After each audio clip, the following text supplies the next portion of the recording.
Hi, welcome to the Theology over Drinks podcast, where we discuss theology over drinks. Today, we are going to be talking about the future of the Anglican Church. And we will be drinking possibly the best New Zealand-made gin, Scapegrace Black Gin. It is very nice. It's beautiful. Yeah. Yes. Even the colour of it, I mean. Well, it actually changes colour once you... Yeah. It goes from like this deep purple to more like a... I gave you quite a lot there, mate, so you're going to have a fun time. I am. Yeah. Before we get into the main topic of today, we've got a few housekeeping things to talk about. First of all, we'd like to thank everybody for bringing the channel to 130 subscribers. Yes. Very big thing for all of us here.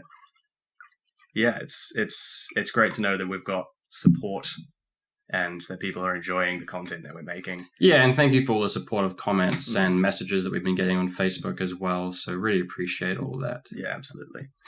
Secondly, we've just had our copies of To Be a Christian, an Anglican Catechism delivered, and we will be reading through these very quickly, hopefully. Yeah. So stay tuned for a review of that book on this channel. Yeah, hopefully that won't be too far away. Yeah. All right, cheers, man. Cheers.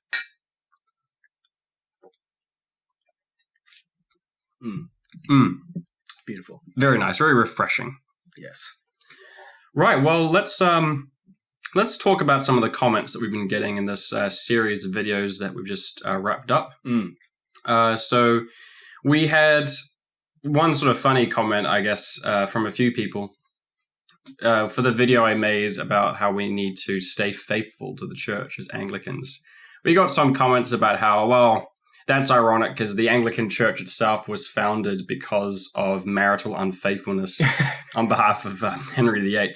So for those of you who are saying those comments, we do have a video on that exact topic. Was the Anglican Church founded by Henry VIII to get a divorce? It wasn't.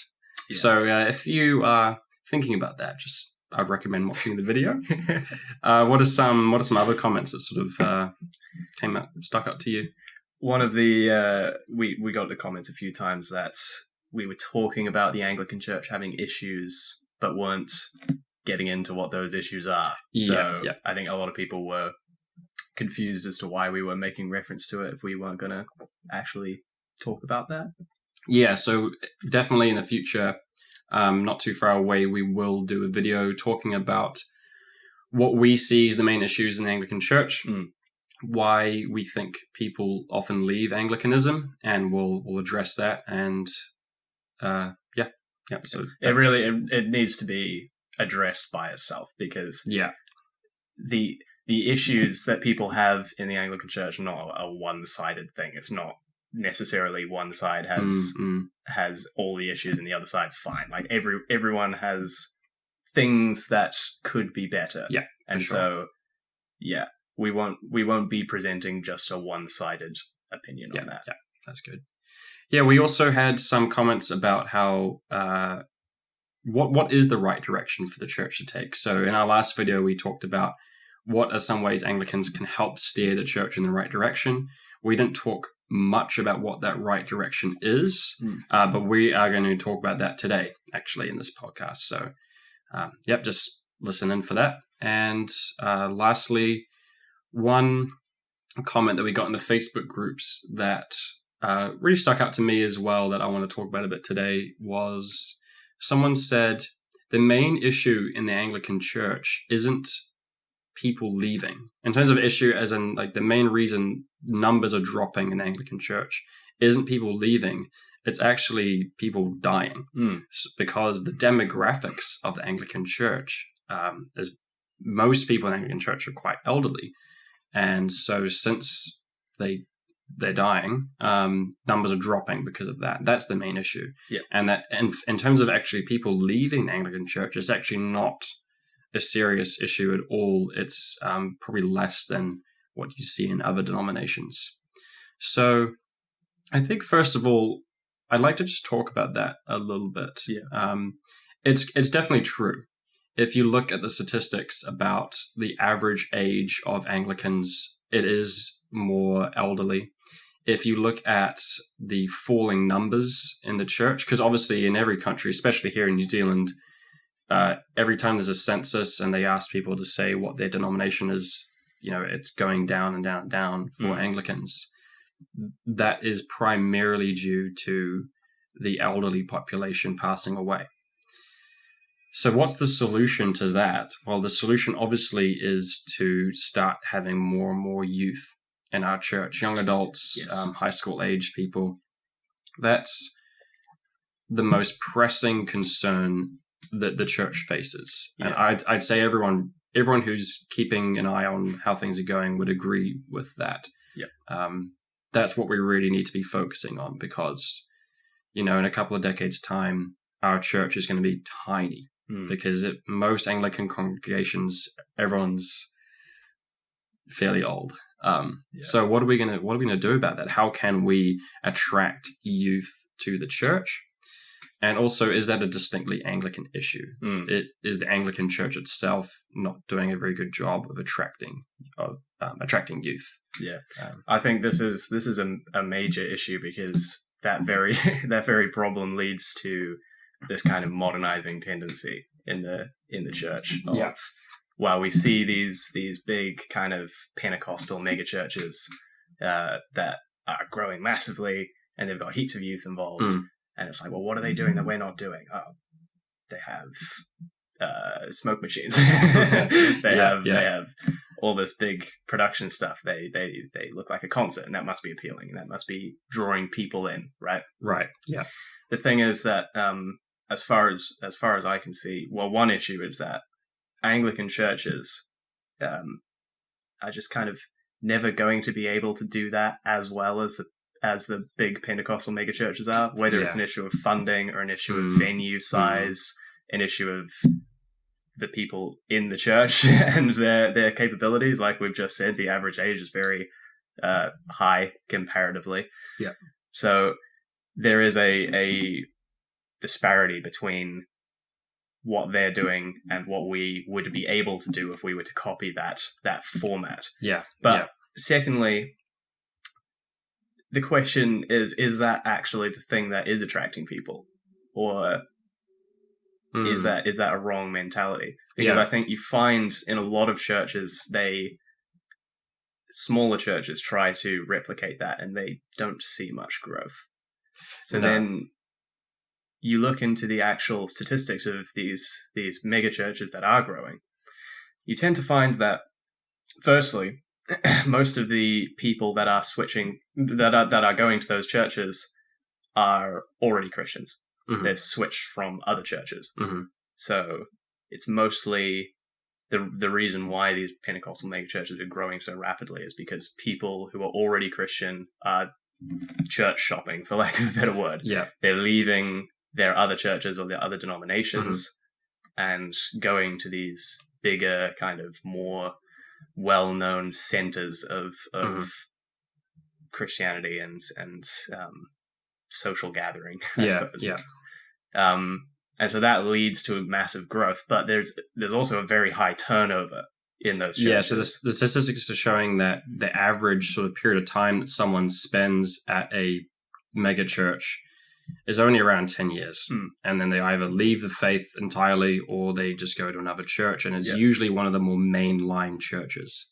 So what we're seeing in the statistics, at least in New Zealand, which I've been keeping an eye on, is our mainline traditional denominations. So for New Zealand, that's Methodists, Presbyterians, Anglicans, Roman Catholics, are steadily in decline.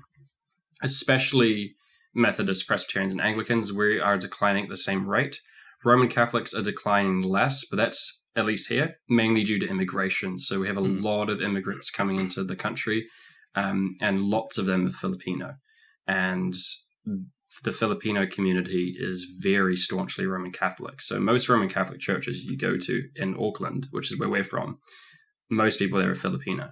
So we're not getting a good idea of how much the local population is declining with Roman Catholicism. I'd imagine it's about the same. But the sort of more Pentecostal charismatic denominations aren't declining, but their turnover is very high, Whereas the turnover for Presbyterians, Anglicans, Methodists, Roman Catholics is very low. Usually, if you're an Anglican, you stay an Anglican.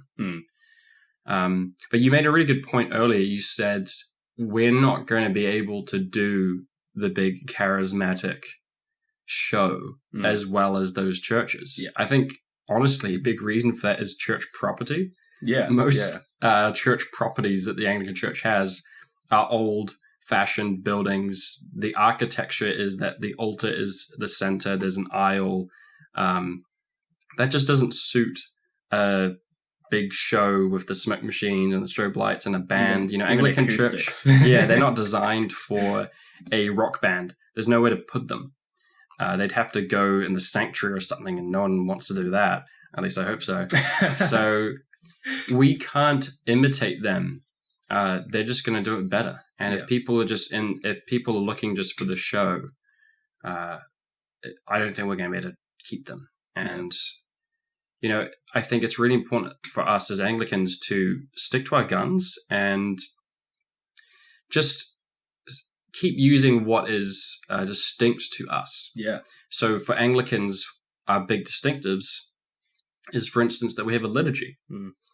We're the only non-Roman Catholic or Orthodox denomination, really, that's around much that is strictly liturgical. Yeah. And has that beautiful worship style.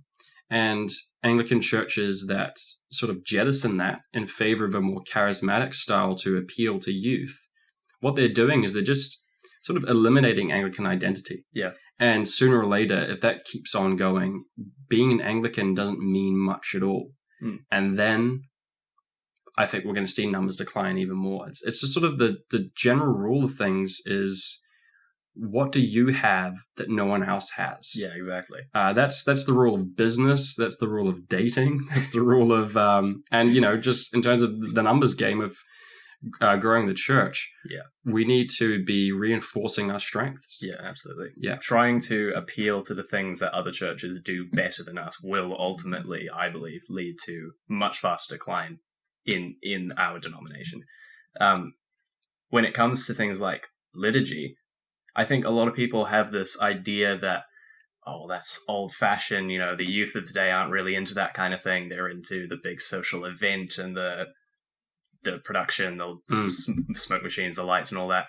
But really, I think a more accurate way of talking about this is to say that the youth of today, millennials, Gen Z, those kinds of age groups, they're looking for excellence. They're looking for, you could say beauty, I suppose. They're looking for people doing what they do well to a very high standard. Yes. I think when you go into those kinds of mega churches, they've got their production down to a fine line, Yeah. They know exactly what they're doing. They can do it very well. They're very well practiced. That's why we will never be able to beat them at that. Well, but we can do that with our liturgy. Exactly. Because we've been to liturgical churches, you and I, where it didn't go so well. Yeah.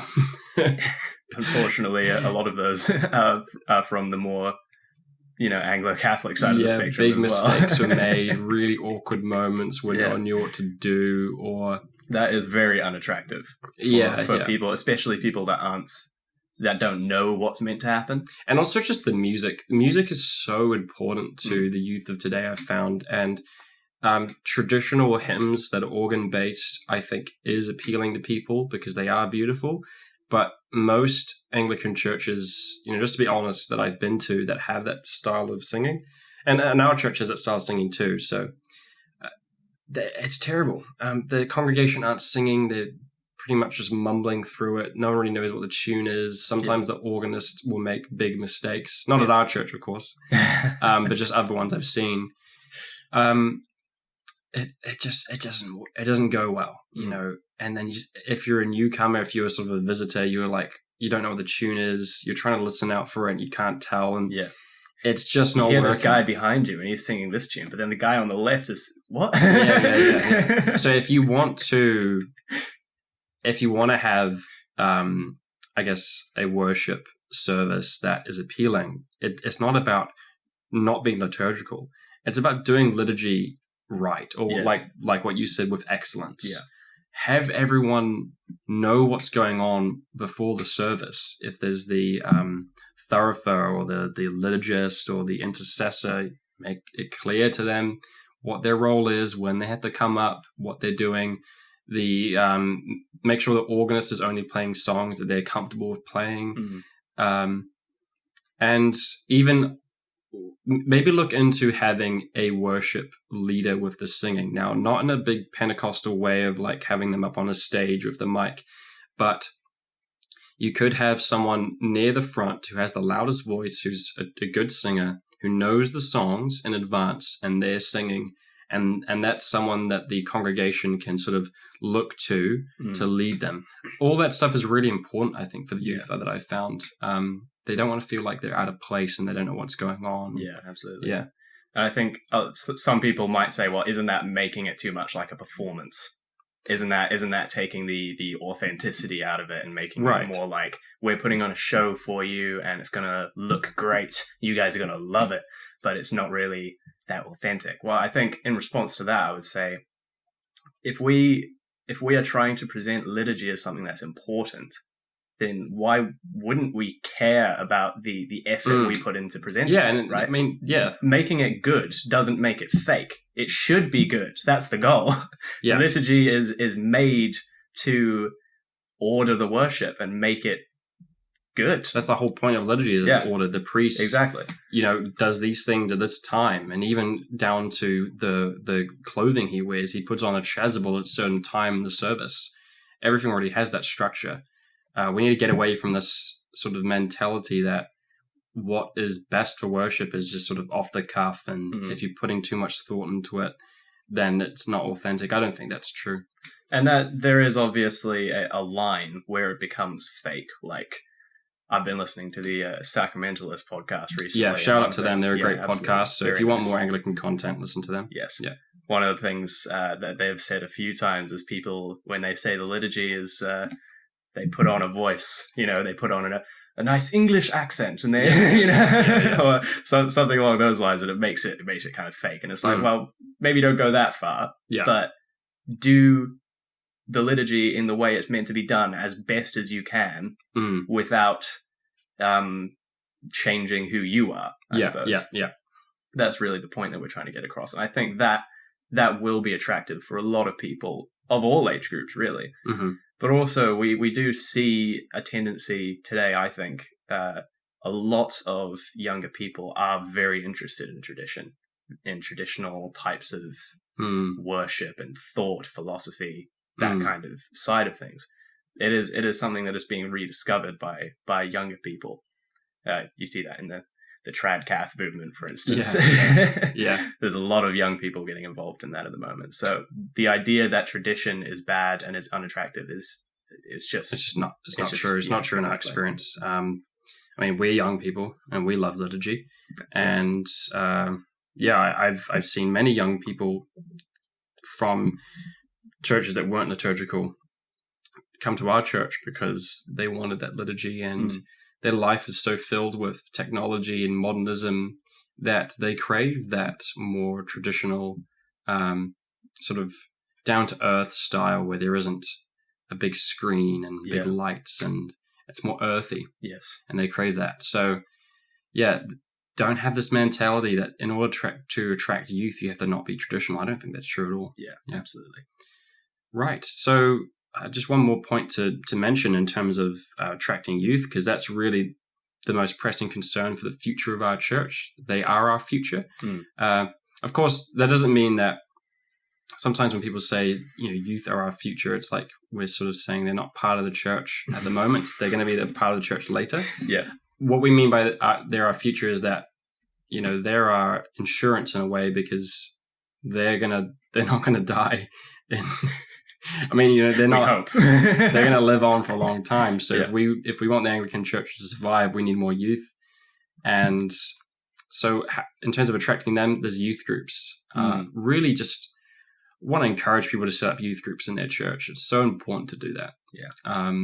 Make sure that your church has a youth group.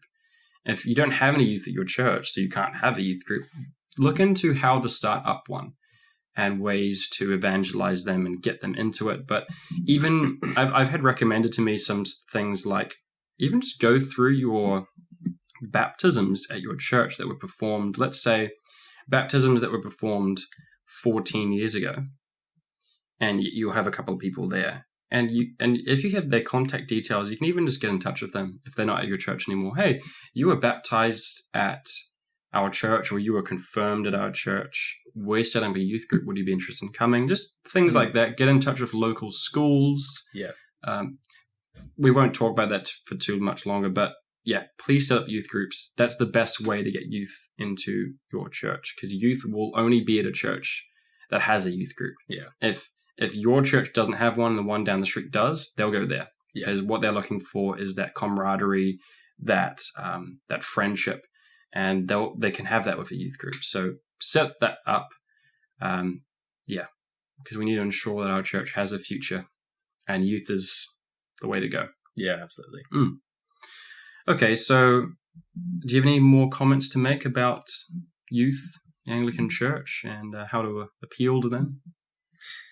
Yeah, well, I think one thing would be, assuming you have a youth group, you have a basis of youth there already, this sense of kind of discipleship and catechesis and teaching them and leading them to evangelize others as well, I think is a big thing for youth, which I think we talked about in the previous video. Especially catechesis. Yeah. I'm really happy you said that. Yeah. Man, is catechesis important. It's one of the I will talk about that as well. It's one of the most forgotten aspects of Christianity in the church today. Catechesis used to be so important, and it's just not happening. And what I'm finding is a lot of people today, especially youth, my experience, they have knowledge of maybe scripture or certain small aspects of theology and things. Sunday school teaching. Yeah, but you ask a lot of people to describe the Trinity to you, and you will hear a heresy. Yeah. Like seriously. You ask people to explain Christ and his divinity and humanity to you, you're going to hear a heresy. Or you're going to hear, I don't know, which is probably a better answer. Yeah, and it baffles me just how many Anglicans I meet, and not just young people, but also especially young Anglicans too, who don't have any idea about what Anglican doctrine is. The amount of Anglicans I meet who aren't even aware that Anglicans believe in the real presence, which we do, which we clearly do. It's just upsetting. And that all comes down to catechesis. It used to be that if you were going to be confirmed, you would go through the catechism that's found in the 1662 prayer book, which is a series of questions and answers. It's very short. It goes through the basics, the Trinity, the creeds, the Lord's Prayer, and then it goes briefly into the sacraments of baptism and Eucharist. It used to be that they would do that. We don't do that anymore. Yeah, I don't know why we don't do that. And we need to do that. If you've got a youth group, if you've got youth at your church, please catechize them. Another thing I say that might make people a bit uncomfortable, Sunday schools. They tend to be terrible. And I can say that as someone who's been to Sunday school before. It was pretty much disastrous for my faith. Most Sunday school teachers don't know what they're talking about. I'm sorry, but it is true. Yikes. You might be a Sunday school teacher who does, but in my experience and the experience of many friends I've had, and maybe you as well, it's just not good. They're not teaching things well. They're teaching things wrongly, actually. The standard, the Trinity is like an egg. The Trinity is like a 3-leaf clover. Yeah. And it's like water, ice, and steam. Yeah. I mean, like, that can be okay as an analogy, but it's just... You have to put, like, nuance to it. You have to back it up with, well, this is an analogy, but there's a couple of, And even standard reductions of the atonement. God was really cross with you because of your sin. So Jesus came along and he was without sin. So God killed him so that he wouldn't be cross with you anymore. Honestly, that it gets reduced to that level in my experience as a kid. And then you grow up and you go, that all sounds pretty ridiculous to me. And you lose your faith. And I think Sunday school has a big reason for that. And so what I'd recommend to priests is please pay attention to what's being taught at Sunday school. Please even maybe sit in on a Sunday school lesson to see what's going on.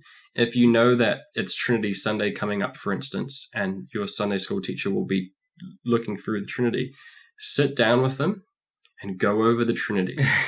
You'd be shocked at how many people just don't get it. Yeah. It reminds me of something one of my lecturers said at university.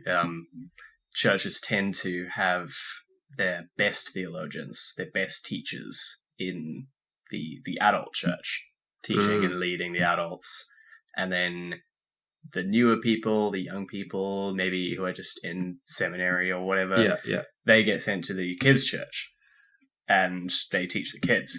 Really, as my lecturer said, it should be the other way around. The best teachers and theologians should be teaching the children because they are, in a way, the most important people in the church, like we were saying earlier. They're like the people who are going to be continuing the church later on.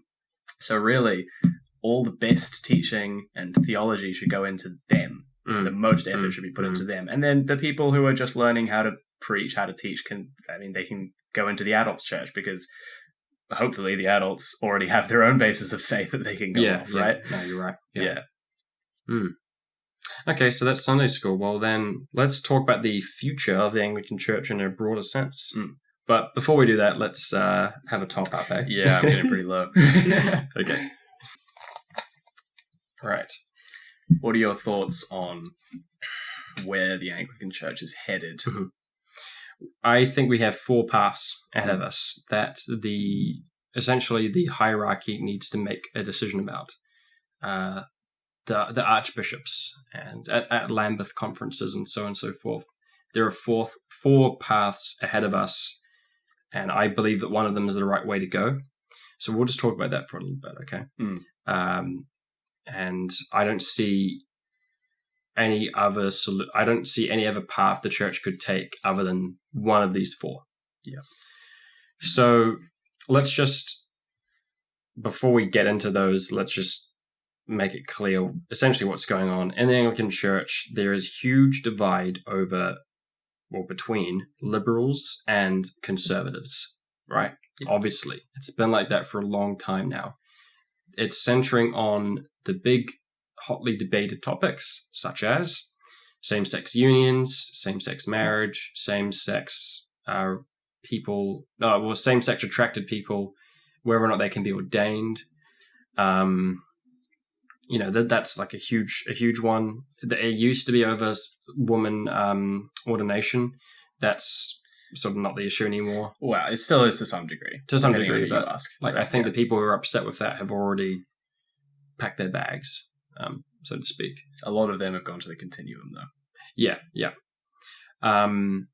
So there's this divide over it, the conservatives and the liberals. I know that that's making things very simplistic, but come on, that's in general what's going on. Yeah. Some people might say there's a divide between Catholic and evangelical and broad church in the middle, but I think honestly that's much less of a divide than people make it out to be. It's not. No, I don't feel like anyone's leaving the Anglican Church over those issues. No, they're not. Yeah. And then the liberalism issue is mainly a Western thing, and we have groups like the ACNA or ACNA, and the confessing Anglicans, the continuing Anglicans, etc., that have broken away from the Anglican Communion. And what we mean by the Anglican Communion is the churches in the mainstream communion who are in full communion with the Archbishop of Canterbury. Yeah. So ACNA, for instance, is not officially in the Anglican Communion. Yeah. We would say it's in the Anglican Church. I believe that they do have apostolic succession, that they are a valid church, but obviously they're not officially part of the communion. So there's that going on, but also within the communion, the conservative sort of strength is in the global south in Africa, where the African archbishops especially are very conservative. Some of them don't even go to Lambeth anymore because of how upset they are at Western bishops and so on and so forth for the liberalism. So there's all these things going on. So in the midst of that, the worries are that there would be a schism, that if, say, same-sex marriage is allowed in other countries, because this already is allowed in America, of course, that the church will split. The people who oppose that will then join, continuing Anglicans, confessing, ACNA, or whatever. And, we don't want that. We don't want the church to become smaller. and splintered. Yeah. A lot of it comes down to property. So in New Zealand, for instance, I don't know if you knew this, it's actually an act of parliament that all Anglican churches belong to the Anglican Communion. And therefore, no one can own those properties who aren't part of the Anglican Church or did not get explicit approval from the Anglican Church to do it. Interesting. So if your parish and your priest decides to break away from the mainstream Anglican Communion, you can't take the property in this country unless the Anglican Church gave you that approval, which is unlikely. You're not going to take it. It's an act of parliament that you can't take it. Yep. So it's another reason why we don't want to split. And a lot of these confessing or continuing Anglicans, their churches will be in warehouses or whatever, or in schools, because they can't have those properties. So there's all these things at play. We don't want the splintered, fractured church. But what are the four paths? I'd say, let's say path one. The communion becomes more liberal, and therefore, and when we say more liberal, we're talking in the Church of England and here in New Zealand, whatever, they allow same-sex marriage, the ordination of people who are openly in a same-sex relationship. And then what other issues are further down the track as well, because it's not going to stop there. Yeah. It's going to become more liberal, and then the more conservative Anglicans will leave. Yeah. They'll either leave to join other denominations, or they'll leave to join the Anglican groups. Yeah. So that's the first path. Now, some people might even think that that's not a bad path to take, because, and I'll get your thoughts on this, in America, the Episcopalian Church, the mainstream church there has allowed same-sex marriage, ordination of people in same-sex relationships. And so there were split off groups. The most famous one at the moment is ACNA, who of course approved our catechism here. Yeah. And some people are almost happy with that, because now, we have ACNA in their mind, and we have a church that doesn't actually officially allow the ordination of women, which maybe many people thought, that was sort of done and dusted, and that's just something they'd have to put up with from now on. And now they have a church where it's only male priests officially. Yep. And they have that conservative church, and they can be there, and they don't have to worry about all this stuff. So some people might like that, and the liberals might like that, because they can keep on going with their agenda. The conservatives can keep going with their agenda. What do you think? Do you think that's a good path?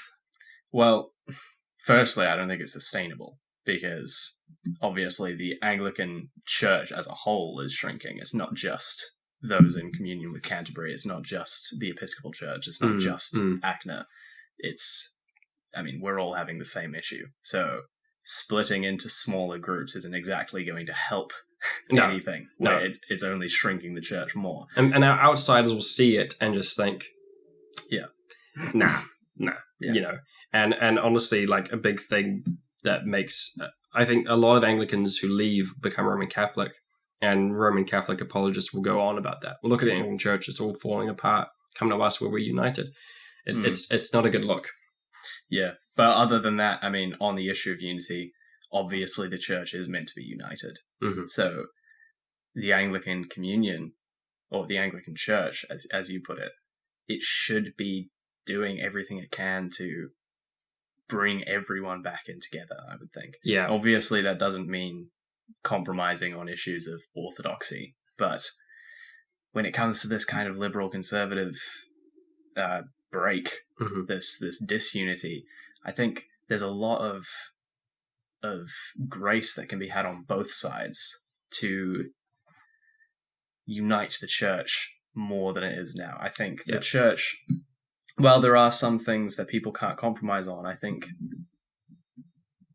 it's important for the church to try to address both sides and try to accommodate as many people as possible. Yeah, and we'll get to that. Yeah. So for me, the main reason why I don't approve of this path is because Jesus Christ commands us not to. He insists that we are, as a church, united, that we're one body, and that all parts, and as St. Paul says in 1 Corinthians, all parts need to have equal concern for each other. Yes. Jesus Christ prays in John 17 on the night before his blessed death that the church might be one. Yeah. Okay, so we can't have this idea of, okay, well, you know what, let's have a schism. Let's have you guys be a different church to us so that we can do what we want to do. Right? Yeah, and we do what we want to do. I don't think that's a solution that is biblically sanctioned. I think Jesus Christ disapproves of that. Yeah. That's the main reason for me. And also, on a practical level, it's not a good look for our church. Anything more about that path? Yeah, well, I think just on an evangelistic level as well, like you said earlier, people looking in, especially non-Christians, they see such disunity in the church, which is present between denominations anyway, but specifically within Anglicanism, if they see that kind of division, it is very unattractive. And Jesus obviously says in the Gospels to be unified, and that will be an evangelistic tool towards people who aren't Christian already. The unity, the love between us. That is one of the biggest witnesses to Christ. Okay, so the second path, then, as I see it, is very unlikely to happen. And that's that the church becomes, like the mainstream sort of hierarchy in the West, actually backtracks and becomes less liberal and becomes more conservative. And then the mainstream church hierarchy moves in a conservative direction. So more towards disapproval of same-sex unions and ordination and these things. And, even into questioning things that have already been established in the church by the more liberal wing. The only way that could come about, of course, is if the global south churches, those Anglicans in places like Africa, really start using their voices and pushing the whole church in that direction. Because I'm not sure if a lot of people know this, but that there is a significant amount of Anglicans in Africa. It's the majority. Yeah. So the most populous Anglican country in the world is Nigeria. It's really important for us to remember that, guys. Yes. You don't have to be white to be Anglican. Especially not English to be Anglican. Yeah. So if the global south has more influence, which they should have, then we should actually be moving in a conservative direction. This is what's so interesting to me. The hierarchy in the West is moving in a more liberal direction. But why? When actually all the growth in Anglicanism, all of the growth is in Africa, who's predominantly conservative, and all the decline is in the West, which is predominantly more liberal. So how could we move in a conservative direction? That would be if the global south actually starts to have the influence it should have. I think some of the blame is on both sides.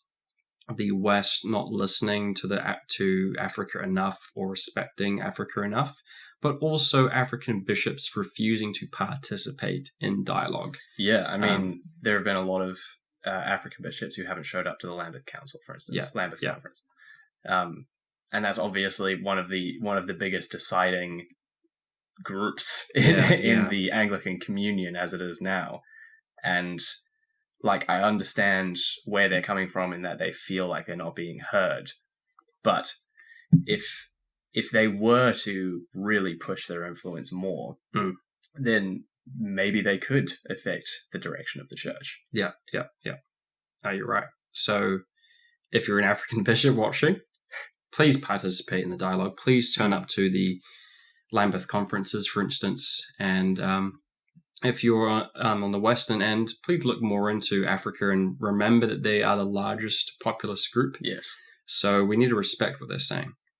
And I have found a tendency amongst Western, not just Anglicans, just Westerners, that we have this, even if you're a Western liberal, there's still this tendency to think, oh, we're Westerners, we're a bit more civilized than Africa. It's still a thing.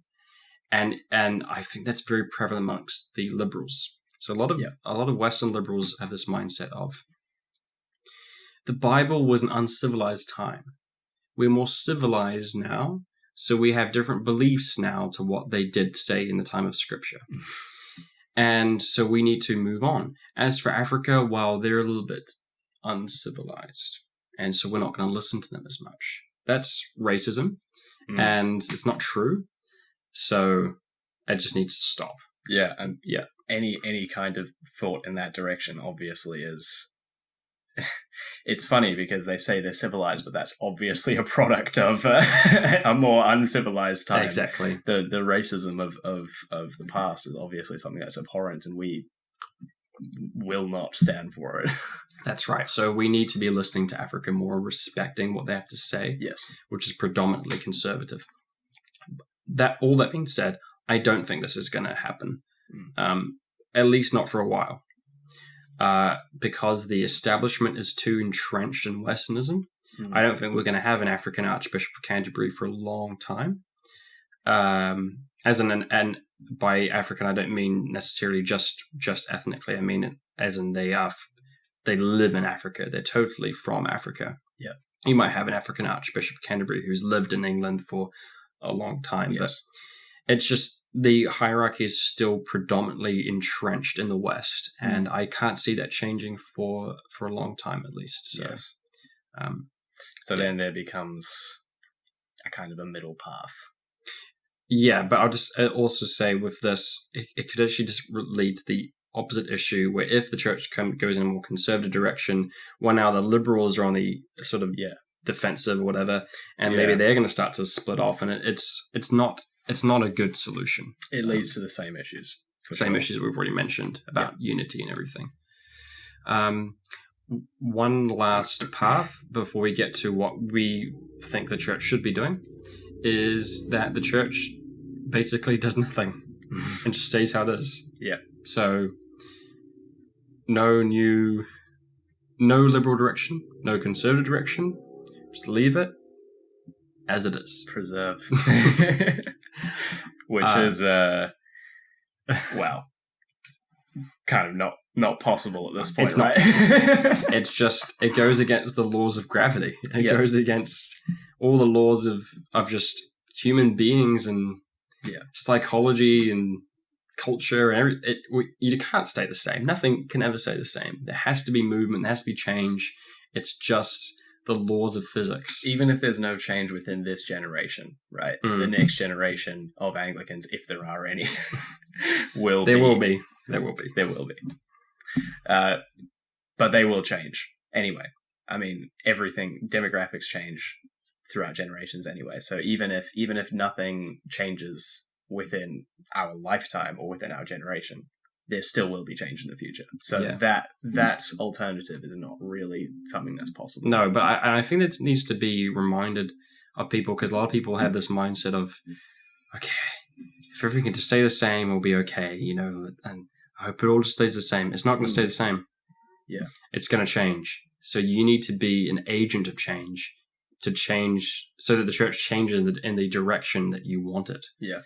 You can't just block your ears and just pretend that it's all going to stay the same, because it's not going to stay the same. And that's a theme that we try to address through your series of videos. Yeah. And the video we did together as well.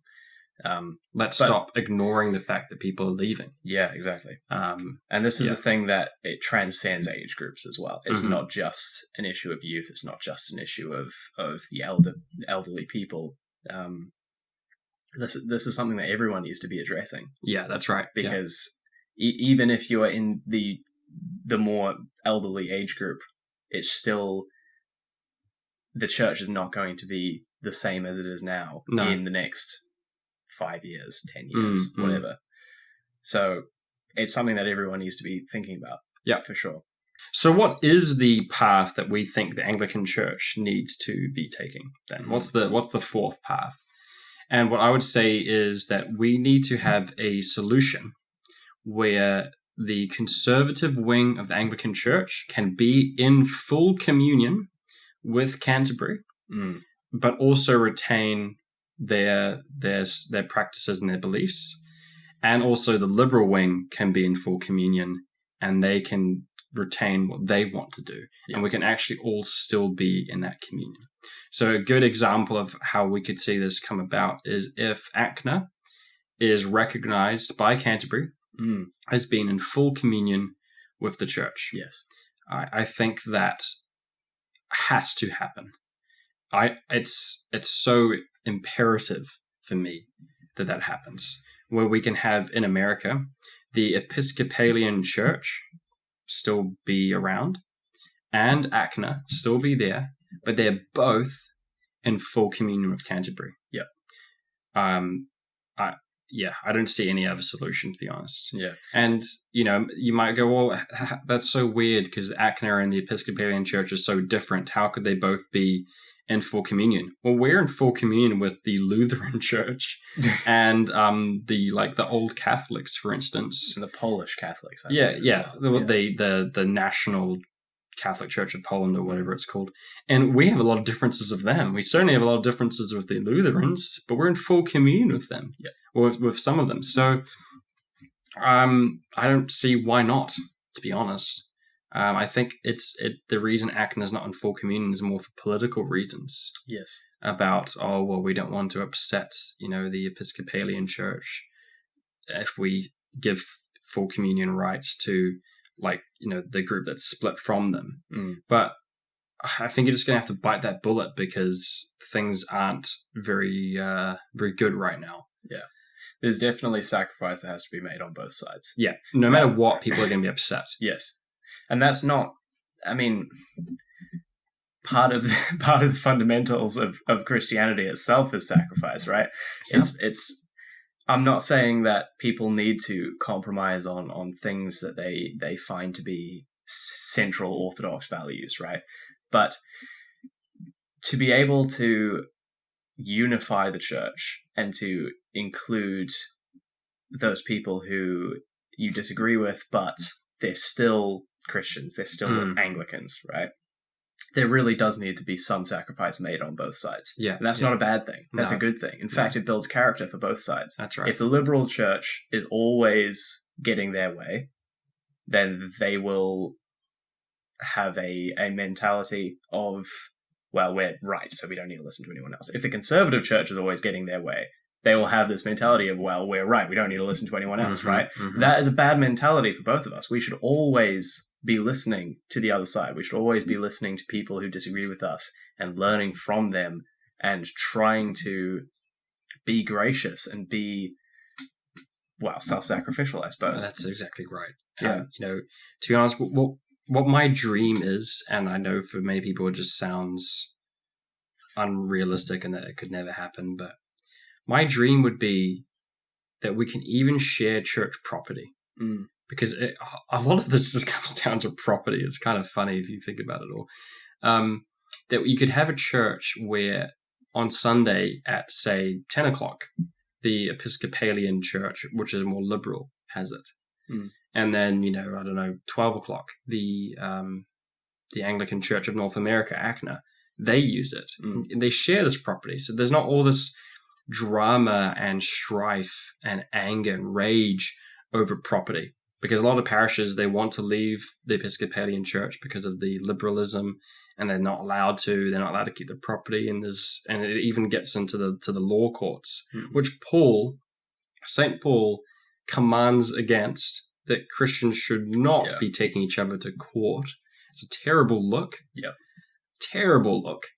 We shouldn't be doing that. Why can't we just share the property? Why can't we share the communion with each other and say, okay, I'm conservative, you're liberal, but we're both Anglicans. Yeah. You can do what you do, I can do what I want to do, but we can still be brothers and sisters. Yeah. Why can't we have that? I think a lot of people feel that the other side is missing out central Christian values, right? Mm-hmm. So, a lot of people might say that the Episcopalian Church, for instance, is endorsing certain completely unorthodox things, which is, firstly, I as far as I know, that's completely just not true. There may be some individuals within those groups that don't subscribe to Orthodox theology, but that's true of every church. Of everyone, yeah. The church as a whole isn't rejecting orthodoxy. Yeah, there's no I mean, institution within, as far as I know, at least. By orthodoxy, you mean like the essentials of faith, not denominationally orthodox. But they're not denying like the Trinity. Yeah. And key Christian doctrines. Yeah. Yeah. And the issue is that there are people, probably in every church, who would say, "Oh well, the resurrection, that's kind of outdated theology. Whatever, we don't need to talk about that." But the church as a whole is not saying that. Yeah, exactly. Yeah, the institution itself is not making any comments one way. Well, they're not making any comment against that. And if you say that the church is sort of negated because heaps of bishops don't believe in the resurrection, for instance, that's Donatism. Yeah, it literally is Donatism. The individuals and their beliefs do not matter to the church's validity. Yes. What matters is what the church officially ascribes to. And what the bishops themselves are doing as well. Mm. If somebody has an idea that, maybe the resurrection didn't happen, but they're doing everything properly, they're doing the liturgy right. Yeah. They're doing, they're just doing things correctly. Then it doesn't matter, because yes, I mean it matters in the way that they're teaching people the wrong things, but ultimately it doesn't affect the entire church. So the conservatives would see the liberals as rejecting scripture, orthodoxy. The liberals will see the conservatives as rejecting love, and Christ-likeness, and So, I think both have issues. We just need to come to a solution where we can all be in communion with Canterbury. I think that's what's most important. Yeah, it's not like Canterbury has anything particularly, mystical or special about it or whatever. The Archbishop of Canterbury isn't like the Pope to us, for instance. No, it's just important for Anglican identity that we have that. Yeah, it's the uniting factor. Whether first among equals. Yeah, it's the thing that we can go back to and say, well, we are brothers and sisters in our communion because we are united through that, right? Yeah, and it's not hard. It's not hard to do. Yeah. You just have to say that Agnes in full communion. Yeah. And I don't know what more there is to say on that. I think that's what the church needs to do. And for anyone who's watching who has any kind of influence over these decisions, please listen to your church and understand that we are at the brink of schism. And the only way to avoid it, in my opinion, is to have a place for everyone. That's the promise that the Anglican Church had, that there'd be a place for everyone. That was always the promise. And frankly, you haven't kept up to it. Otherwise people wouldn't be leaving. Yeah. And starting their own thing. You haven't kept the promise. Please do. It's not too late to say, okay, all right, for the conservatives who are upset and feel that they're being squashed out, you can be in full communion and still do what you do. Yeah. I think that's the solution here. I think both of us would definitely say that there is fault on both sides. Yeah. Because we believe, as came through in the video series that you did, there is an issue with leaving the communion over these kinds of matters, because we are meant to be unified. We're meant to be a family. Yes. Families fall out all the time. Families Maybe have disagreements. one family that hasn't fallen out or had a disagreement, but families also forgive each other. Yeah. And say, okay, all right, despite everything, we're still a family. Yeah. At the moment, what we're saying is, you disagree with me, we're not family. And that's not right, because here's the thing, right? ACNA and the Episcopalian Church, they both say that they're Anglican. In a way, with the analogy, you could say that's their surname. Their surname is Anglican. But they're not in the family. So it's like saying, well, you know what? You and I share the same surname, but we're not family anymore. If we're in full communion with each other, though, we can say, okay, we are family, but we're just going to have to agree to disagree. Yeah. I think I just don't see another solution. I know that some people will be upset by that, because they're going to want to be a hard line. Oh no, we need the church to be more liberal. We need the church to be more conservative. It's not going to happen, guys. Yeah. It's not going to happen. It's just not possible. If it's more conservative or more liberal, more people will leave. This church will splinter. The whole thing's going to start to look like a joke. And as we said earlier, there is this dynamic within the church of the evangelical broad church, Catholic, right? There is that kind of split, if you want to call it that. But all of those people are still in communion, and there hasn't really, at least not in modern times, been any kind of push to be like, no, we need to be more evangelical, we need to be more Catholic. Yeah. Right? These people, they've come to this conclusion that, well, we see this thing differently. Maybe you're more Reformed, maybe I'm more Catholic, right? But we're still brothers and sisters. We're still in communion together. We will take communion, we'll take the Eucharist at each other's churches, right? And that's really the centerpiece of Christian life, right? So this issue of conservative versus liberal, I think, really, it should be boiled down to the same conclusion as we've come to with evangelical versus exactly. Catholic. And the evangelical Catholic debate, actually, if you think about it, has much broader implications than the conservative liberal debate. Yeah. With Catholics and evangelical, there are huge disagreements about salvation, about the nature of the church, and life or death situations, really, like truly life or death situations about what you need to be doing in order to be saved. Yeah. And evangelicals accusing Catholics of being flat out idolatrous, and Catholics sort of thinking of evangelicals as being sort of flat out blasphemous or sacrilegious. Yeah. But we're still in communion with each other. We agree to disagree. And there are even, like we were talking about earlier with church property, there are churches that have both services. There are churches that have, I can't remember if it's the Anglican Cathedral in Auckland or somewhere else. Well, here we've got St. George's, and they have different services. Yeah. So they're a very large church. That's what I was thinking of. Yeah. And they've got services that are more evangelical, and then ones that are more traditional and liturgical. Yeah. And the priests get along fine. Yes. Because there's two priests there. I mean, it's... Yeah, I mean, for me, that's the vision of the future. Yeah. That's our way forward. Yeah.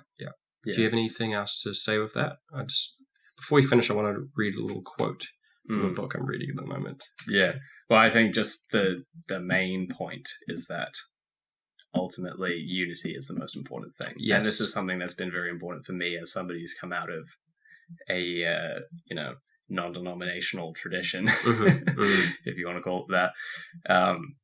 Unity, ecumenism, in that sense, I suppose it's something that's central to the Christian faith, and we should be doing everything we can to unify the body of Christ, bring everyone together, not compromise on issues of orthodoxy, but really,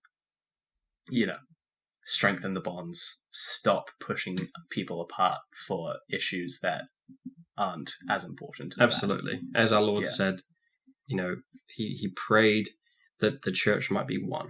Yes. All right, I just want to finish off just reading this little quote from this book here. So I'm reading a book. It's called The Future of Orthodox Anglicanism, and it's a collection of essays from various different people, and in fact, 2 of them aren't Anglican, on what they see the future of Orthodox, sort of more conservative Anglican as being. And this is the final paragraph of the book. It's from the book's general editor. In sum, what can we expect of the Orthodox Anglican future? It will be mostly non-white, led by the global South, and devoted to Scripture.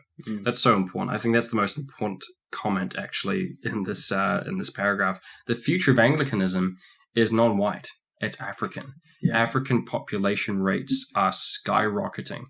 It's in our lifetime, the African population will be by far the majority of the world. And at the moment, they already are the majority of Anglicans. Yes.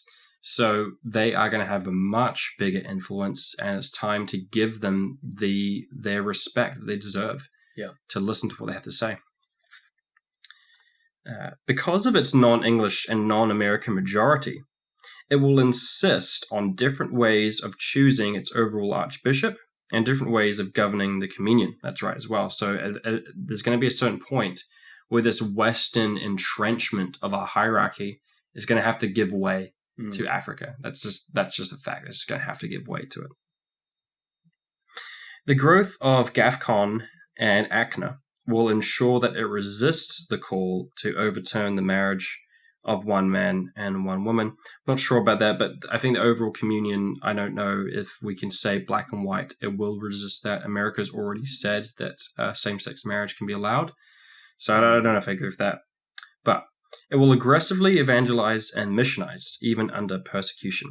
So the global South is incredibly persecuted. Yes. Heavily persecuted. In Nigeria, it's shocking the amount of persecution that the Anglican Church is under. I heard recently of a Nigerian priest and maybe even his son, if I remember correctly, being kidnapped. That's right. They actually got returned, which is wonderful. Oh, beautiful. But it's a grave situation. Yeah, lots of Anglicans in Nigeria being killed, but they're still the fastest growing country in the world, just as it should be.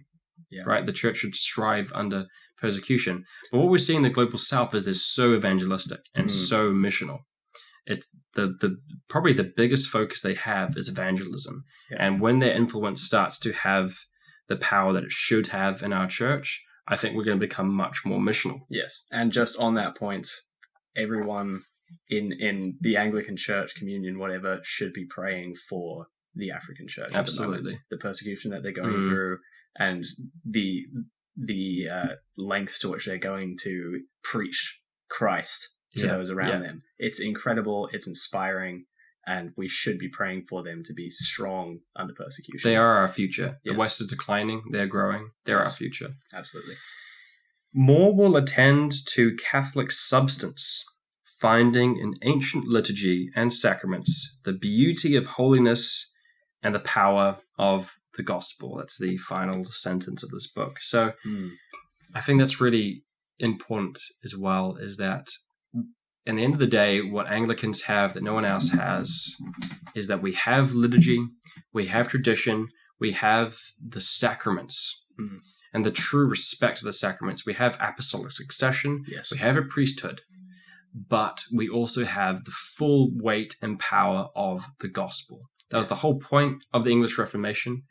Okay, we're not going to completely overturn Catholicism, but we're going to just make that gospel more central to what it should be, the gospel of our Lord Jesus Christ. That's what we have going for us, and that's what's going to grow our church in the future. So, don't forsake our liturgy. Don't forsake our sacraments, our traditions, and also don't forsake the gospel. And, the church hasn't done that. Overall, hasn't done that. And we still have a wonderful future ahead of us. I know a lot of people despairing, but I don't have any despair at all about our church. I think we've got a bright future. Yes. We just need to sort out some of the problems in the family, so to speak. And on that note, I would say, finally, don't forsake each other. That's right. And we are led by the Holy Spirit. Yes. And the Holy Spirit will guide us into forgiving each other and into having love prevail. So on a final note, I would say that everyone, regardless of what side of the argument you come from, you should be praying for unity. You should be praying for those on the other side and on your own side to be convicted, to bring the church together. That's right. Well, on that note, I guess we'll finish off. And I just want to say, God bless to you. Thank you for watching. And God bless the Anglican Church. God bless.